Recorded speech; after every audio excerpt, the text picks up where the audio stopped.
한글은 한자를 도둑질에 만든 문제잖아요. 고작 몇백 년밖에 안 된 가짜가 한자보다 뛰어나다고 얘기하시다니. 교수님은 강의할 자격이 없으세요. 옥스포드 대학교의 강의실에서 학생의 고함 소리가 들립니다. 강의실의 분위기는 점점 고조됐고 교수의 얼굴은 점점 굳어졌습니다. 과연 세계 최고의 대학에서 무슨 일이 벌어지고 있는 것일까요? 영국에서 날아온 사연 바로 시작해 보겠습니다. 안녕하세요. 저는 영국 옥스포드 대학교에 재학 중인 미란다 영이라고 합니다. 저는 영국에서 태어났지만 부모님의 사업 확장 때문에 중국에서 자라면서 수많은 중국의 선생님들과 중국인들에게 교화를 당했고, 특히 중화사상이라는 개념이 제 내면에 각인되었죠. 이는 중국을 세계의 중심이자 최고의 문명국으로 여기는 사상입니다. 중화사상은 중국 문화의 우월성을 강조하며 다른 민족들이 중국 문명에 동화되어야 한다고 주장합니다. 이 사상은 천하관과 밀접하게 연관되어 있습니다. 세계를 중국과 그 외 지역으로 구분하며 중국을 최상위에 두는 세계관이죠. 또한 유교 사상과 중국 전통을 세계의 기준으로 삼습니다. 이는 중국인들에게 강한 자부심을 심어주는 동시에 민족적 정체성을 형성하는 데 중요한 역할을 합니다. 어린 나이에 이러한 교육을 받으며 저는 그것을 당연하게 여겼습니다. 그러나 중국에서의 아버지의 사업이 어려워지자 우리 가족은 결국 영국으로 오게 되었습니다. 열심히 공부한 끝에 저는 옥스퍼드 대학에 입학했습니다. 그때까지만 해도 제가 영국 대학 생활에서 겪게 될 문화적 충돌과 가치관의 변화를 예상하지 못했습니다. 저희 대학교에서 열린 한 역사 강의 시간이었습니다. 강의를 맡은 교수님은 이쪽 분야에서 유명한 분이셨고, 학생들은 이러한 교수님의 강의에 기대와 열의에 찬 눈빛으로 임했죠. 하지만 이 강의가 유독 저에게만큼은 불편하고 의구심 가득한 강의였습니다. 강의 내용은 그야말로 저의 모든 상식을 뒤바꿔 놓을 만한 충격적인 내용이었기 때문이죠. 저는 이 강의를 들으며 반발심이 강하게 샘솟았고, 한국의 후진적인 모습을 밝혀내고 싶다는 욕망이 치밀어 올랐습니다.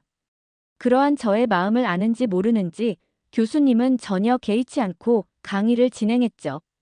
여러분, 오늘 제가 여러분에게 말씀드릴 내용은 제 강의를 들은 적이 있는 학생분들에게는 아마도 귀가 쫑긋해지는 내용이 아닐까 생각을 해봅니다. 오늘 우리는 한국어의 기원과 한국어가 왜 특별하고 위대한 언어인지 대한 내용에 대해서 알아볼 겁니다. 오늘날에 우리가 접하는 한국어는 그 기원과 독창적이고 특별한 성격에 관해 깊이 탐구해 볼 만한 가치가 있습니다. 다들 한 번쯤은 한국어를 접해보지 않으셨습니까? 오징어 게임 안 본 사람 있나요? 저는 무척이나 재미있게 봤습니다.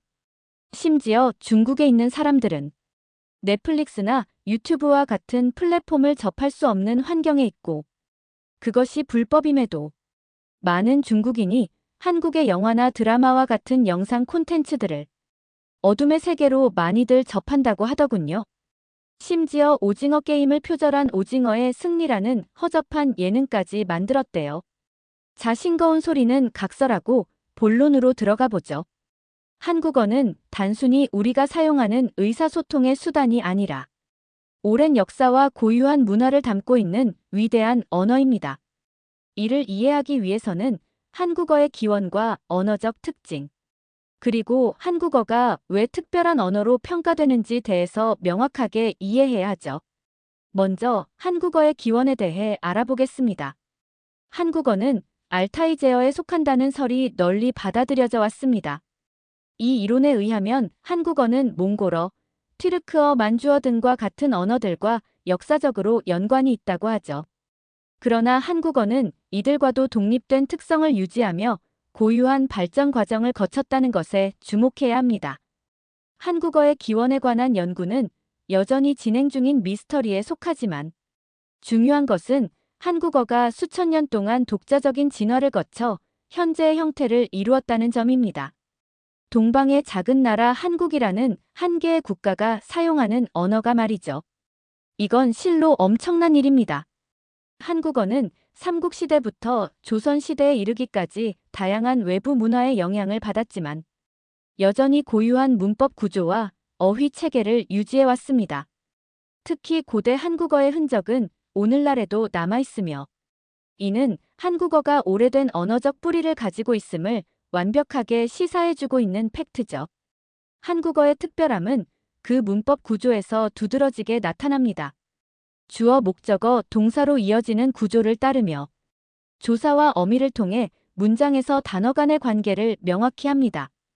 이러한 구조는 한국어를 다른 언어들과 구분짓는 중요한 특징 중 하나가 되겠죠. 또한 어미 변화를 통해 시제, 존댓말, 의문, 부정 등 다양한 의미를 전달하는 것이 가능하게 해줍니다. 이를테면 가다라는 기본 동사에 가요 갔어요 등의 어미를 붙여서 다양한 상황에서 사용할 수 있죠. 이 때문에 한국어는 문법적으로 유연하고 풍부한 표현이 가능한 언어가 됩니다. 단언컨대 한국어로 표현이 불가능한 사물이나 현상이 있다면 그것은 그 어떤 언어로도 표현이 불가능할 것입니다. 그만큼 한국어는 엄청난 표현력이 가능한 언어라고 할 수 있죠. 한국어의 문자 체계인 한글은 언어적 천재성을 잘 보여주고 있습니다. 세종대왕이 1443년에 창제한 한글은 전 세계적으로 가장 과학적이고 체계적인 문자로 평가받고 있죠. 한글은 음소 문자로 자음과 모음을 결합하여 다양한 소리를 표현할 수 있습니다. 이는 한글이 매우 경제적이고 효율적인 문자 체계임을 의미하고요. 한글의 자음은 발음기관의 모양을 본떠 설계되었고 모음은 천지인을 상징하는 기본 원리를 따르죠. 이러한 과학적 설계 덕분에 한글은 배우기 쉽고 누구나 쉽게 사용할 수 있는 문자가 된 것입니다. 한글 창제 당시 세종대왕이 뭐라고 말했는지 아십니까? 백성이 쉽게 배워서 누구나 글을 쓸 수 있게 하려고 한글을 만들었다고 하였습니다. 이 목표는 너무나도 성공적이었으며 한글은 그 당시의 문맹을 크게 줄이는데 이바지했죠. 저는 감히 말하건대 세종대왕이 있었기에 지금과 같은 선진국의 한국이 생겼다고 말씀드리고 싶습니다. 앞서 이야기했다시피 한국어는 단순한 의사소통 수단을 넘어 한국인의 정체성과 문화를 담고 있습니다. 특히 한국어의 존댓말 체계는 사회적 관계와 예의를 중시하는 한국 문화를 잘 반영해주고 있죠. 이러한 언어적 특징은 한국어가 단순히 정보 전달을 넘어서 사회적 상호작용의 중요한 도구로 사용된다는 것을 단적으로 보여주고 있다고 생각합니다. 한국어는 또한 풍부한 문학적 전통을 가지고 있습니다. 한국어로 기록된 고전 문학 작품들 예를 들어 삼국유사나 훈민정음 해례본 등은 한국 문화와 사상의 깊이를 잘 보여주는 작품들이죠. 이러한 문헌들은 한국어의 표현력이 얼마나 뛰어난지 그리고 이를 통해 얼마나 깊은 감정과 사상을 전달할 수 있는지를 증명합니다. 요즘에는 한국의 드라마나 영화들이 아주 전 세계적으로 난리가 났죠. 저도 한국 드라마의 팬 중에 한 명입니다. 그런데 한국의 드라마가 유독 감동적이고 재미있는 이유가 뭘까요? 저는 한국어가 그 한 몫을 제대로 하고 있다는 생각입니다. 그 인물들의 복잡 미묘한 감정들과 사상을 표정과 행동뿐만 아니라 언어로도 기가 막히게 표현을 하다 보니 그 의미가 더욱 우리의 마음을 헤집어 놓는 것이죠. 이처럼 오늘날의 한국어는 전 세계적으로 영향력을 확장하고 있습니다. 특히 한국의 대중문화는 전 세계적으로 인기를 끌고 있으며 이는 한국어에 대한 꾸준한 관심을 높이는 현상으로 직결되는 겁니다. 요즘 젊은 친구들 사이에서 한국어를 배우는 것이 유행처럼 번지고 있다는 소문도 있던데 맞습니까? 그건 아주 현명하고 좋은 현상이에요. 지금 한국어를 배워놓는다면 반드시 도움이 될 테니까요. 당신이 앞으로 무엇을 준비하든지 간에 말입니다. 이렇게 점점 더 많은 사람이 한국어를 배우고 있는 것이 국제적으로도 한국어가 중요한 언어로 자리매김하고 있음을 보여주는 증거죠. 또한 한국어는 디지털 시대에도 강력한 경쟁력을 갖추고 있습니다. 한글은 간결하고 직관적인 문자체계 덕분에 컴퓨터와 모바일 기기에서 사용하기에 매우 적합하죠. 이는 한국어가 현대 기술과 문화 속에서 생명력을 유지하는데 중요한 역할을 하는 겁니다.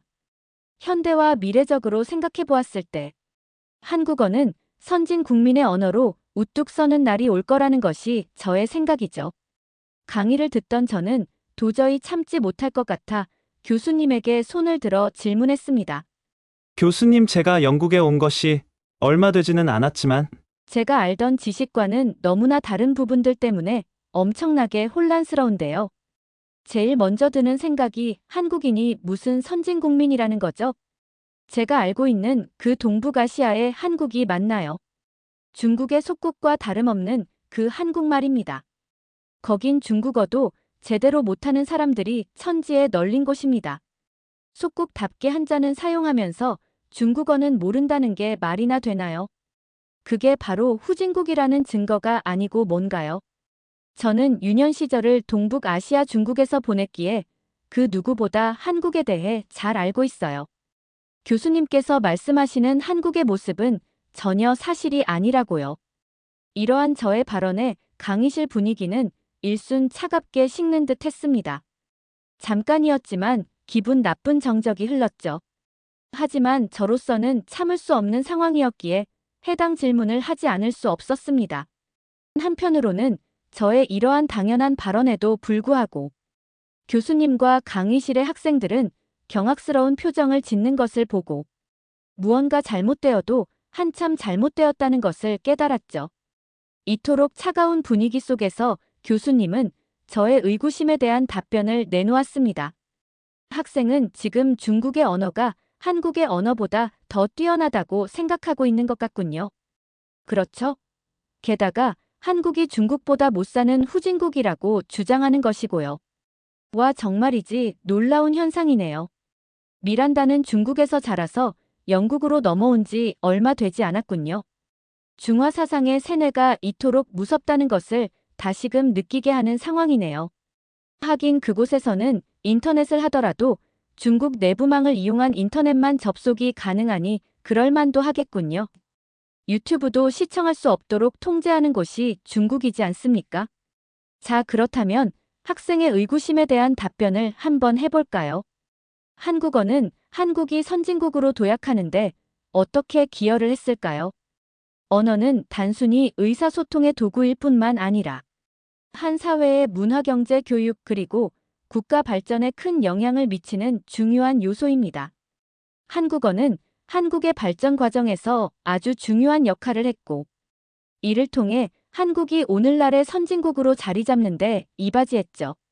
첫 번째로 한국어는 효율적인 교육과 지식 확산에 중요한 역할을 했습니다. 한국의 교육 시스템은 한글과 한국어를 기반으로 매우 체계적이고 효율적으로 운영됐습니다. 1945년 해방 이후 한국은 한글을 통해 문맹률을 급격히 줄이는 데 성공했으며 이는 국민 전체의 교육 수준을 빠르게 향상시키는 데 기여했습니다. 세종대왕의 한글 창조 의의와도 부합하는 부분이죠. 한글의 과학적이고 단순한 문자 체계 덕분에 누구나 쉽게 읽고 쓸 수 있게 되었고 이는 대중의 지식 접근성을 크게 향상시킨 것입니다. 또한 한국어는 모든 과학적 개념과 용어를 정확하고 명확하게 전달할 수 있는 능력을 갖추고 있으며 이는 한국이 빠르게 과학기술 강국으로 성장하는 데 기여했습니다. 이를테면 한국의 높은 교육 열기와 체계적인 교육 과정은 전 세계에서 가장 높은 대학 진학률과 뛰어난 학업 성취도를 자랑하며 이것은 한국의 경제 발전과도 직결되는 부분이 되었죠. 두 번째로 한국어는 문화적 통합과 한국인의 정체성 형성에 핵심적인 역할을 했습니다. 한국어는 한국인의 공통된 언어로서 민족적 단결과 정체성을 강화하는 데 중요한 기여를 했죠. 한국어를 통해 전통적인 가치와 문화가 공유되고 이 때문에 한국인은 문화적 자부심과 정체성을 유지할 수 있었습니다. 한국어는 또한 한국의 독립운동과 민주화운동에서도 중요한 역할을 했습니다. 일제강점기 동안 한국어 사용이 억압되었지만 한국인은 한글과 한국어를 지켜내며 독립의지를 표현했죠. 이는 해방 이후 한국어가 민족적 자긍심을 높이는데 중요한 역할을 한 배경입니다. 민주화 운동 역시 한국어를 통해 국민 의지가 전달되었고 정치적 변화와 사회적 통합을 이루는 데 기여했고 또한 한국어는 한국 사회에서 세대 간 소통을 원활하게 하고 전통과 현대가 조화를 이루는 문화적 통합을 촉진했습니다. 이로 한국은 급격한 경제 성장과 사회 변화를 겪으면서도 문화적 정체성을 잃지 않고 발전할 수 있었던 겁니다. 세 번째로 한국어는 경제 성장과 혁신을 촉진하는데 중요한 역할을 했습니다. 한국의 경제 성장에는 높은 수준의 교육과 과학기술의 발전이 중요한 역할을 했는데 이 과정에서 한국어는 핵심적인 도구로 사용되었습니다. 특히 한국어는 지식의 전파와 기술 혁신에 있어 매우 효율적인 언어로 기능했고 한국어는 기술적 용어의 도입과 발전에 유연하게 대응합니다. 예를 들어 한글은 외국어를 쉽게 받아들여 새로운 개념과 기술을 한국어로 번역하고 적용하는데 매우 효과적이었습니다. 마치 다른 나라들의 언어를 흡수하듯 그들의 지식 정보를 내 것으로 만들기에 특화되었다는 것이죠. 이로 인해 한국은 기술 혁신의 속도를 높일 수 있었고 반도체, 자동차, 전자제품 등 다양한 산업에서 세계적인 경쟁력을 확보하는 데 기여했습니다. 또한 한국어는 효율적인 의사소통을 가능하게 하여 기업 내 협업과 혁신을 촉진했습니다. 한국어는 정확한 의미 전달과 명확한 표현이 가능해서 복잡한 기술적 문제나 경영 전략을 빠르고 명확하게 공유하는 데 도움이 되었습니다. 이는 한국 기업들이 글로벌 시장에서 빠르게 성장하고 혁신을 이끌어내는데 중요한 요소였죠. 하지만 중국은 어떻습니까? 중국어가 언어적 구조와 사용성 측면에서 어떤 한계와 제약을 가졌는지에 대해 말씀드려 볼까요? 중국어는 오랜 역사와 전통을 가진 언어이지만 몇 가지 중요한 측면에서 실용적이고 효율적인 의사소통 도구의 역할에 한계를 보입니다. 이를 구체적으로 살펴보겠습니다. 먼저 중국어의 가장 큰 한계 중 하나는 한자라는 문자 체계입니다. 한자는 표의 문자로 각 글자가 하나의 뜻을 나타냅니다. 이는 수천 개의 한자를 개별적으로 학습해야 한다는 것을 의미하죠. 어휴 생각만 해도 끔찍하죠. 이 복잡한 문자 체계는 다음과 같은 문제를 야기합니다. 제일 먼저 학습의 어려움. 중국어를 유창하게 읽고 쓰기 위해서는 수천 개의 한자를 암기해야 합니다. 한자의 구조는 복잡하고 다양한 변형이 있으며 글자의 의미와 발음 간의 직접적인 연관성이 부족합니다. 예를 들어 한자 태어날 생이라는 글자는 생명, 나타, 학생 등 다양한 의미로 사용됩니다. 각각의 맥락에서 의미를 정확히 파악하기 위해서는 문맥에 대한 깊은 이해가 필요하죠. 이것은 언어를 배우는데 큰 장애물로 작용합니다. 심지어 중국인조차도 모든 한자를 제대로 모르는 경우가 태반이며 실제로 중국의 문맹률은 한국에 비해 터무니없이 높죠. 중국은 오랫동안 높은 문맹률을 가지고 있었고 이는 복잡한 한자 체계와 직접적으로 연관됩니다. 비록 현대에는 문맹률이 낮아졌다고는 하지만 한자를 익히는데 걸리는 시간과 노력이 상당하죠. 이는 특히 교육 자원이 부족한 중국 지역 내에서는 아주 큰 문제가 되고 있습니다. 사람이 살아가는데 최소한으로 필요한 것이 글을 읽고 쓰는 것인데 중국의 시골 지역을 가면 여기가 과연 현대의 문명 시대를 살아가는 곳이 맞나 싶은 생각까지 들 정도로 원시인들을 보는 듯하죠. 한자는 컴퓨터나 스마트폰 같은 디지털 기기에서 사용하기에 너무나도 큰 불편함을 초래합니다. 예를 들면 중국어를 타이핑할 때 사용자는 발음에 따라 한자를 선택해야 하는 구조이며 여러 가지 동의어가 존재할 수 있습니다. 이것은 타이핑을 하는 속도를 늦추고 정확한 의사소통을 어렵게 만듭니다.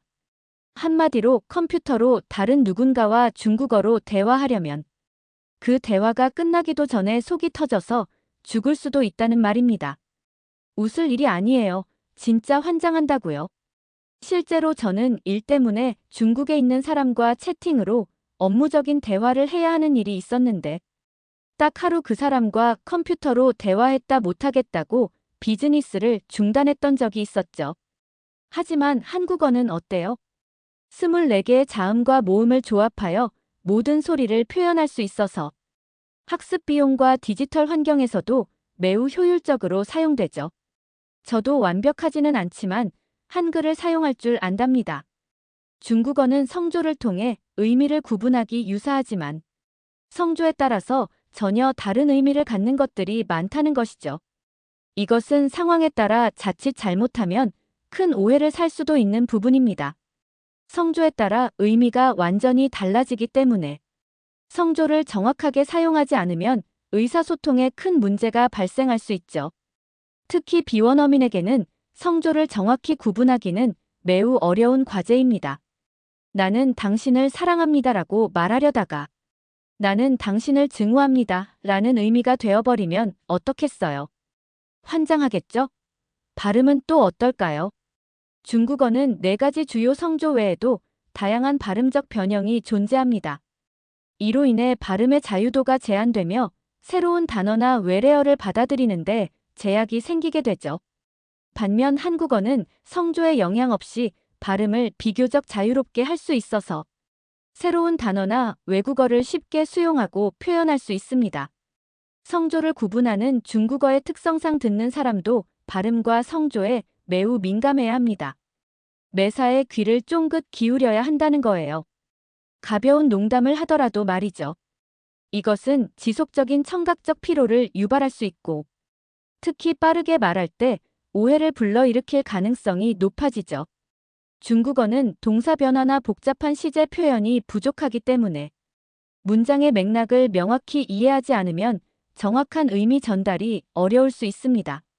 중국인들이 매사에 신경질적이고 화가 많은 것도 이러한 영향도 있을 것으로 예상하는 전문가들도 많죠. 이를테면 과거 시제를 나타내는 문장이지만 단 하나의 글자에 의해 시제가 결정되기 때문에 세밀한 의미 구분이 어려울 수 있는 것입니다. 중국어는 한국어처럼 복잡한 존댓말 체계를 가지고 있지 않습니다. 이것은 사회적 관계나 상호작용에서 미묘한 뉘앙스를 전달하는데 어려움을 초래하죠. 한국어는 존댓말과 반말을 통해 대화 상대방과의 관계를 명확히 표현할 수 있어서 사회적 상호작용이 보다 섬세하게 이루어질 수 있죠. 중국어는 한자의 결합을 통해 새로운 단어를 만들지만 각 글자의 의미가 고정되어 있기 때문에 어휘를 유연하게 확장하는데 한계가 있습니다. 반면 한국어는 외래어의 결합을 통해 신조어를 쉽게 만들 수 있고 이는 기술 발전과 사회 변화에 빠르게 적응하는데 유리합니다. 이러한 중국어와 한국어는 서로 굉장히 상반되는 특징들을 지니고 있는 것이죠. 결과적으로 한국이 왜 선진국으로 발돋움했는가, 혹은 중국이 왜 그 많은 인구와 넓은 영토에 불구하고 후진국으로 살아가는가에 대한 어느 정도의 해답은 알 수가 있는 것이죠. 그런데 한국이 중국어를 사용하지도 못하는데 어떻게 선진국민이냐고요? 제가 한번 물어봅시다. 여러분의 집에서 키우는 강아지가 멍멍 짖으며 옆집 강아지와 대화를 하고 있습니다. 그 모습을 지켜보며 여러분은 저 강아지들의 대화 방식을 궁금해하며 저들의 언어를 구사하고 싶어지는 욕망이 생깁니까? 저는 전혀 그럴 것 같지 않군요. 이러한 교수님의 답변은 강의실의 장내 분위기를 완전히 전환시키는데 성공했습니다. 학생들은 환호했고 물개 박수까지 치는 학생들도 있었죠. 하지만 저는 너무나도 충격적인 발언들에 넋이 나가버린 상태였습니다. 제가 그동안 알아왔던 어쩌면 저의 유년 시절 그 자체라고 할 수 있는 그 세월이 모조리 사라지는 기분이 들었거든요. 저는 이제 어떻게 해야 할까요? 교수님께 큰 소리를 친 게 너무나 후회됩니다. 오늘은 어린 시절부터 중국의 중화 사상에 세뇌되었던 대학생이 교수의 강의를 통해 한국에 대한 올바른 정보를 듣게 된 사연을 함께 들어보았습니다. 중국에 대한 여러분의 생각을 댓글로 남겨주세요. 오늘 이야기는 여기까지입니다. 끝까지 들어주셔서 감사합니다.